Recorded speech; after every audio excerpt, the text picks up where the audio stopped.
Hello student. So today we are going to discuss class 9th chapter 12, that is Heron's formula. Today we are going to discuss question number 5. We have already discussed 1 to 4 and introduction part. अगर आपने वो नहीं देखा है तो please उसको जाकर पहले देखिए सभी क्वेश्चंस को और उसके बाद इसको सॉल्व करिए ताकि क्वेश्चन को समझने में आपको बहुत ही ज्यादा आसानी हो। तो अब हम डिस्कस करते हैं क्वेश्चन नंबर 5। सेम हमें क्या बोला हुआ है क्वेश्चन नंबर 5 में भी हमें क्या फाइंड करना है, एरिया ऑफ ट्राइंगल। क्या फाइंड करना है? Area of triangle. हमें किसका एरिया फाइंड करना है? ट्राइंगल का। लेकिन इस बार इन्होंने वैल्यू कैसे दी है? रेशियो की फॉर्म में। तो क्या क्या वैल्यू दी हुई है आपको? 12 रेशियो 17 रेशियो आपको क्या दिया हुआ है? 25। ये रेशियो में दिया हुआ है। और आपको पेरीमीटर बोला इन्होंने। पेरीमीटर कितना है आपका? तो 540 मीटर ये आपका पेरीमीटर है। तो अब इन्होंने बोला एरिया ऑफ ट्राइंगल फाइंड करो। ये ट्राइंगल की साइड्स है इन टर्म्स ऑफ रेशियो। तो मुझे इसको रेशियो में से हटाना है। तो क्या करना है? सिंपल, हम ज्यादा यहां वहां नहीं देखेंगे, हम सिंपल कैसे क्वेश्चन को सॉल्व करते हैं वो हम देखते हैं। तो देखो इन्होंने लिखा हुआ है 12 रेशियो, तो आप इसको सिंपल क्या करो, 12x प्लस 17 रेशियो मतलब 17x is equal to 25 plus 25x। और ये क्या है? Sum of all sides. Sum of all side हमें पेरीमीटर कितना दिया हुआ है? तो 540 ये आपको दिया हुआ है। तो अब आप क्या करोगे? इन सबको ऐड कर दोगे। तो इन सबको ऐड करने के बाद क्या आएगा बताओ? तो आता है आपका 54x which is equal to 540। ये आपका आ गया। अब यहां से आप x की वैल्यू फाइंड करो। तो x की वैल्यू क्या होगी? तो 540 अपॉन में 54, तो which is equal to x की वैल्यू क्या आ गई आपके पास? सिंपल 10। तो ये आपका क्लियर हो गया। आप इसको ऐड करोगे, देखो मैं ऐड कर देता हूं। 25 प्लस 17 प्लस 12 कितना हो गया? 774 1 कैरी, ये 554 हो गया ना। तो यही तो हमने लिखा है यहां पे। अब ये चीज क्लियर हो गई, आपको x की वैल्यू मिल गई। अब क्या कर सकते हो, क्योंकि ये रेशियो के फॉर्म में है तो कंप्लीट ये वैल्यू नहीं है, तो आप क्या करोगे? यहां से a की वैल्यू, कोई भी ट्राइंगल है उसमें 3 साइड होती है, तो ये a होता है, ये b होता है और ये c होता है। ये a की वैल्यू है, ये b की वैल्यू है और ये c की वैल्यू है। इनको फाइंड करने से पहले मेरे को इनको x की वैल्यू कुछ रखनी पड़ेगी, तभी तो ये कंप्लीट a की वैल्यू बनेगी। तो आप क्या करोगे? तो a की वैल्यू क्या हो गई? 12 इंटू x, तो which is equal to x की वैल्यू कितनी है हमारे पास? तो 10 है, तो क्या वैल्यू आ गई? 120। b की वैल्यू क्या है हमारे पास?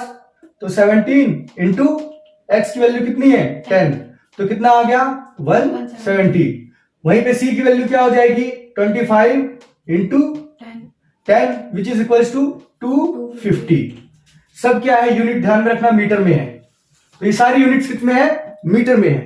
तो ये आपने a की वैल्यू निकाल ली, b की वैल्यू निकाल ली, c की वैल्यू निकाल दी। अब आपको फॉर्मूला पता है, हेरोन्स का फॉर्मूला क्या होता है? तो मैं यहां पे लिख देता हूं सिंपल। क्या होता है हेरोन्स का formula? s into s minus a, s minus b, s minus c। तो अभी एक चीज देखो, आपको s निकालना है अभी, तो आप s कैसे निकालोगे? अब मैं इसको इरेज कर देता हूं। तो s निकालने के लिए क्या करोगे? s is equal to what? तो आप बोलोगे s इज इक्वल टू क्या होता है हमारे पास? Perimeter upon 2। p अपॉन 2 ही होता है ना। तो p क्या है हमारे पास? p होता है क्या? a plus b plus c। तो यही होता है ना s इज इक्वल टू, मैंने बताया आपको, a plus b plus c upon में 2। तो यहां पे आपको पेरीमीटर की वैल्यू पता है कितनी है? 540 अपॉन में 2। तो यहां क्या वैल्यू आ जाएगी s की? तो आप देखो 270 वैल्यू आ गई। सिंपल s की वैल्यू क्या आ गई?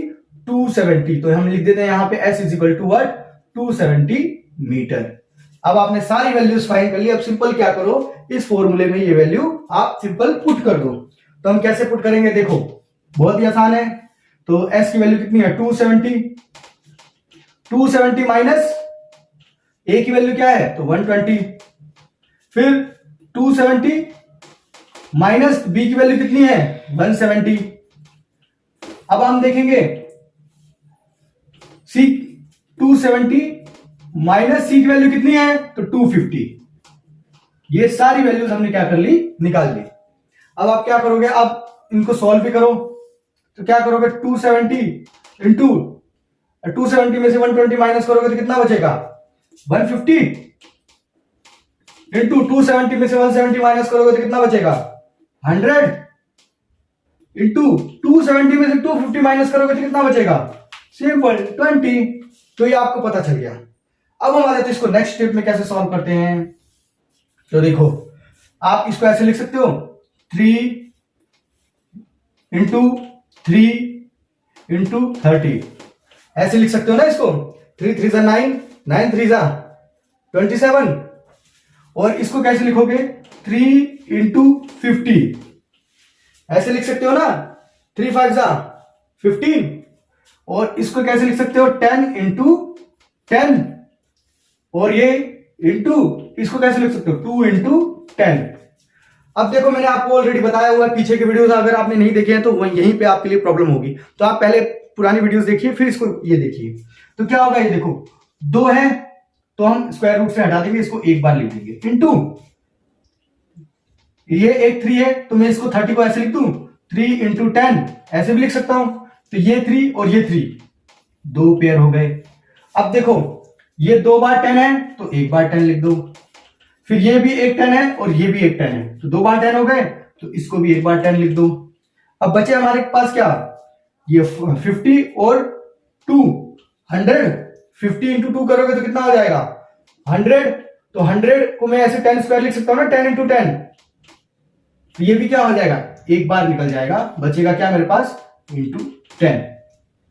तो अब इनको मल्टीप्लाई करो कितना हो जाएगा 1000 3 इंटू 3 इंटू 1000 अब ये 3 3 9 इंटू 1000 क्या हो जाएगा तो सिंपल 9000 मीटर स्क्वायर यही क्या है इसका एरिया है। देखो हमने सारी चीजें सारी वैल्यूज डिटेल से फाइंड कर ली है तो कोई वैल्यू हमारे पास बची नहीं है। सिंपल इसका यही आंसर आ गया। बहुत ही आसान है बहुत ही सिंपल है। अगर ये वीडियो पसंद आया तो प्लीज इसको लाइक करें शेयर करें और सब्सक्राइब करें। हम डिस्कस करेंगे नेक्स्ट वीडियो में next question that is question number 6। तो मिलते हैं नेक्स्ट वीडियो में।